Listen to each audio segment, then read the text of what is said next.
മലയാളി വാർത്തയിലേക്ക് സ്വാഗതം. ഇറാനിൽ ഇസ്രയേൽ ആക്രമണത്തിൽ കൊല്ലപ്പെട്ട കമാൻഡർമാരുടെയും ആണവ ശാസ്ത്രജ്ഞരുടെയും സംസ്കാര ചടങ്ങുകൾ ബഞ്ചനാവലിക്കൂട്ടത്തിൽ സാക്ഷിയാക്കി നടന്നു. 60 പേരുടെ സംസ്കാരമാണ് നടന്നത്. ഇസ്രയേൽ ആക്രമണത്തിൽ കൊല്ലപ്പെട്ടെന്ന അഭ്യൂഹമുണ്ടായിരുന്ന പ്രധാന നേതാക്കളടക്കം ജനങ്ങൾക്കിടയിൽ പ്രത്യക്ഷപ്പെട്ടത് ശ്രദ്ധേയമായി. സെൻട്രൽ ടെഹ്റാനിൽ ഒഴുകിയെത്തിയ ജനത ഇറാനിയൻ പതാകകൾ കൊണ്ട് പൊതിഞ്ഞ ശവപ്പെട്ടികളും യൂണിഫോമിൽ മരിച്ച കമാൻഡർമാരുടെ ഛായാചിത്രങ്ങളും ഉയർത്തി തങ്ങളുടെ സ്നേഹം പ്രകടിപ്പിച്ചു. ടെഹ്റാൻ അക്ഷരാർത്ഥത്തിൽ കറുത്ത വസ്ത്രമണിഞ്ഞ ജനസാഗരമായി. ഇതിനിടെ ഇറാനെ കീഴടക്കുവാൻ ശ്രമിക്കുന്നതാണ് അമേരിക്കയോടുള്ള എതിർപ്പെന്നും ഇറാൻ കീഴടങ്ങലെന്നും പരമോന്നത നേതാവ് ആയത്തുള്ള അലി ഖമേനി ആവർത്തിച്ചു. ഇറാന്റെ കീഴടങ്ങലിന് ശ്രമിക്കുന്നതാണ് അമേരിക്കയുടെ തെറ്റെന്നും ഇറാൻ ജനത ഒരിക്കലും കീഴടങ്ങില്ല എന്നും പരമോന്നത നേതാവ് വ്യക്തമാക്കി. ഇറാൻ പ്രസിഡന്റും വിദേശകാര്യമന്ത്രിയും അടക്കമുള്ള ഉന്നത നേതൃത്വവും ഇസ്രയേൽ ആക്രമണത്തിൽ കൊല്ലപ്പെട്ടവർക്ക് യാത്രാമൊഴിയേകുവാൻ തെരുവിൽ ജനങ്ങൾക്കൊപ്പം എത്തി. 12 ദിവസത്തെ സംഘർഷത്തിൽ കൊല്ലപ്പെട്ട സൈനിക നേതൃത്വത്തിലുള്ളവരുടെയും ആണവ ശാസ്ത്രജ്ഞരുടെയും പൊതുദർശന സംസ്കാര ചടങ്ങുകൾ ഇറാനിയൻ ജനതാ പോരാട്ട വീര്യത്തിൽ നേർക്കാഴ്ചയായി. ഇറാൻ സൈനിക മേധാവി മുഹമ്മദ് ബാഗീരിയുടെ മൃതദേഹം അദ്ദേഹത്തിനൊപ്പം കൊല്ലപ്പെട്ട ഭാര്യയ്ക്കും മകൾക്കുമൊപ്പമാണ് സംസ്കരിച്ചത്. ഇറാന്റെ ബാലിസ്റ്റിക് മിസൈൽ പദ്ധതിയുടെ നട്ടെല്ലായിരുന്ന ജനറൽ ഹുസൈൻ സലാമി, അമീർ അലി ഹജിസാദെ, ആണവ ശാസ്ത്രജ്ഞൻ മുഹമ്മദ് മെഹ്ദി എന്നിവരുടെ മൃതദേഹങ്ങളും സംസ്കരിച്ചു. ഇറാൻ പരമോന്നത നേതാവ് ആയത്തുള്ള ഖമേനിയുടെ ഉപദേഷ്ടകൻ റിയർ അഡ്മിറൽ അലി ഷിംഖാനി ചടങ്ങുകളിൽ പങ്കെടുത്തതായി മാധ്യമങ്ങൾ റിപ്പോർട്ട് ചെയ്തു. ഇറാൻ ഖുദ്സ് സേനയുടെ കമാൻഡർ സർദാർ ഇസ്മയിൽ ഖാനിയുടെ സാന്നിധ്യം ശ്രദ്ധയാകർഷിച്ചു. ഇസ്രയേൽ ആക്രമണത്തിൽ കൊല്ലപ്പെട്ടെന്ന അഭ്യൂഹങ്ങൾക്കിടയിലാണ് നേതൃത്വത്തിൽ തന്നെയുള്ള ഇവരടക്കമുള്ളവർ ജനങ്ങൾക്കിടയിൽ പ്രത്യക്ഷപ്പെട്ടത്. ഇതിനിടെ ഇസ്രയേലിന്റെയും അമേരിക്കയുടെയും ആക്രമണങ്ങൾക്കുള്ള ഇറാന്റെ തിരിച്ചടിയെ വാഴ്ത്തിയും ഇരു രാജ്യങ്ങളെയും പരിഹസിച്ചും ഇറാൻ വിദേശകാര്യമന്ത്രി അബ്ബാസ് അറാഖ്ചി രംഗത്തെത്തി. ഇറാന്റെ ആക്രമണത്തിൽ നിന്ന് രക്ഷ തേടി ഇസ്രയേലും പ്രധാനമന്ത്രി ബെഞ്ചമിൻ നെതന്യാഹുവും ഓടിപ്പോയി അമേരിക്കൻ പ്രസിഡന്റ് ട്രംപിന്റെ സഹായം തേടുകയായിരുന്നുവെന്നാണ് പരിഹാസം. മറ്റു വഴികളില്ലാതെ ഇസ്രയേൽ രക്ഷ തേടി ഡാഡിയുടെ അടുത്തേക്ക് ഓടുകയായിരുന്നുവെന്നും ഇസ്രയേലിന് വേറെ വഴികളില്ലായിരുന്നുവെന്നും അറാഖ്ചി പരിഹസിച്ചു. ഇസ്രയേൽ ഇനിയും പ്രകോപിപ്പിച്ചാൽ വെടിനിർത്തൽ തീരുമാനം മറന്ന് ഇറാൻ അതിന്റെ യഥാർത്ഥ ശക്തി കാണിക്കുവാൻ മടിക്കില്ലെന്നും വിദേശകാര്യമന്ത്രി വ്യക്തമാക്കി. സമൂഹ മാധ്യമമായ എക്സിലൂടെയായിരുന്നു അബ്ബാസ് അറാഖ്ചിയുടെ പ്രതികരണം. ഇറാനിൽ US നടത്തിയ ആക്രമണങ്ങളിൽ ഹിരോഷിമ നാഗസാക്കി അണുബോംബ് ആക്രമണത്തോട് ഉപമിച്ച പ്രസിഡന്റ് ട്രംപിനെതിരെ ശക്തമായ പ്രതിഷേധമാണ് ജപ്പാൻ ഉയർത്തുന്നത്. നാഗസാക്കി മേയർ ഉൾപ്പെടെയുള്ളവരുടെ പ്രാദേശിക നേതാക്കൾ ട്രംപിന്റെ പ്രസ്താവനയിൽ നിരാശയും രോഷവും പ്രകടിപ്പിച്ചു. ട്രംപിന്റെ അഭിപ്രായ പ്രകടനം അണുബോംബ് വർഷത്തിനെ ന്യായീകരിക്കുന്നുണ്ടെങ്കിൽ ബോംബാക്രമണം നേരിട്ട ഒരു നഗരമെന്ന നിലയിൽ ഞങ്ങൾക്ക് അങ്ങേയറ്റം ഖേദകരമാണെന്ന് നാഗസാക്കി മേയർ പറഞ്ഞു. ട്രംപ് തന്റെ പ്രസ്താവന പിൻവലിക്കണമെന്നാവശ്യപ്പെട്ട് ഹിരോഷിമയിലെ ജനം പ്രതിഷേധ പ്രകടനം നടത്തി.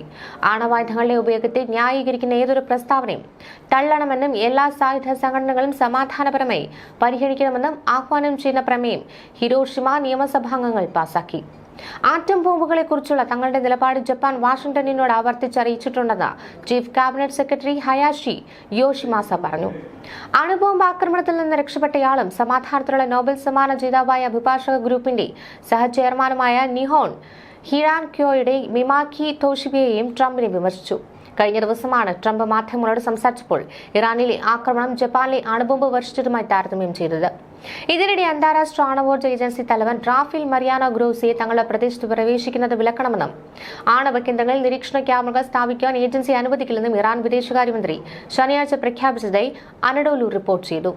ഞങ്ങളുടെ ആണവ കേന്ദ്രങ്ങളിൽ ക്യാമറകൾ സ്ഥാപിക്കുവാൻ അന്താരാഷ്ട്ര ആണവോർജ്ജ ഏജൻസിയെ ഞങ്ങൾ അനുവദിക്കില്ല.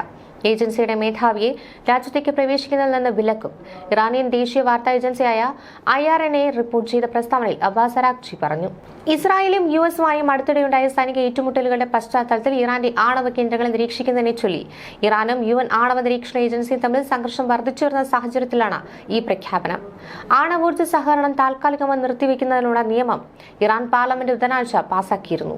ജൂൺ 13 ഇറാനിയൻ സൈനിക ആണവ സിവിലിയൻ കേന്ദ്രങ്ങളിൽ ഇസ്രായേൽ വ്യോമാക്രമണം ആരംഭിച്ചതിനു ശേഷം ഇറാനിൽ 606 പേർ കൊല്ലപ്പെടുകയും 5332 പേർക്ക് പരിക്കേൽക്കുകയും ചെയ്തു. തുടർന്നുള്ള പ്രത്യാക്രമണത്തിൽ ഇസ്രായേലിൽ 29 പേർ കൊല്ലപ്പെടുകയും 3400-ലധികം പേർക്ക് പരിക്കേൽക്കുകയും ചെയ്തതായി മാധ്യമങ്ങൾ റിപ്പോർട്ട് ചെയ്തു.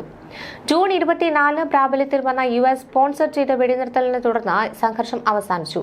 ഇറാനുമേലുള്ള US ഇസ്രായേൽ ആക്രമണങ്ങളിൽ നിരവധി ആണവ കേന്ദ്രങ്ങൾക്ക് കേടുപാടുകൾ സംഭവിച്ചിട്ടുണ്ടെങ്കിലും ഏതാനും മാസങ്ങൾക്കുള്ളിൽ ഇറാന് സമ്പുഷ്ടീകരിച്ച യുറേനിയം ഉൽപ്പാദിപ്പിക്കുവാൻ കഴിയുമെന്ന് UN ആണവ നിരീക്ഷണ മേധാവി റാഫേൽ ഗ്രോസി പറഞ്ഞതായി CBS ന്യൂസ് റിപ്പോർട്ട് ചെയ്തു. US ആക്രമണത്തിന് മുന്നേ 60% വരെ യുറേനിയം ഇറാൻ സമ്പുഷ്ടമാക്കിയിട്ടുണ്ടെന്ന് റിപ്പോർട്ടുകളുണ്ടായിരുന്നു. ഇത് സിവിലിയൻ ഉപയോഗത്തിന് ആവശ്യമായതിനേക്കാൾ കൂടുതലാണ്. എന്നാൽ ആയുധ ഗ്രേഡിനേക്കാൾ കുറവാണ്. ആ പദാർത്ഥം കൂടുതൽ പരിഷ്കരിച്ചാൽ 9-ലധികം ന്യൂക്ലിയർ ബോംബുകൾ നിർമ്മിക്കുവാൻ പര്യാപ്തമാകും.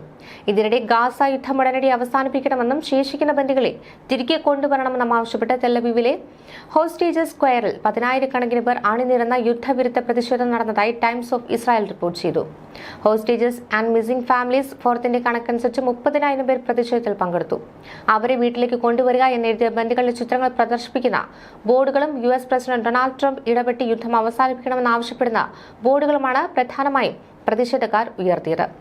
ഇസ്രയേലിലെ ഗാസയിലെ വംശഹത്യാ യുദ്ധം അവസാനിപ്പിക്കുകയും ഇസ്രയേലി സൈന്യത്തെ പിൻവലിക്കുകയും ഫലസ്തീൻ തടവുകാരെ മോചിപ്പിക്കുകയും ചെയ്താൽ ഇസ്രയേലി ബന്ദികളെ മുഴുവനായി മോചിപ്പിക്കാൻ തയ്യാറാണെന്ന് ഹമാസ് ആവർത്തിച്ച് സ്ഥിരീകരിച്ചിട്ടുണ്ട്.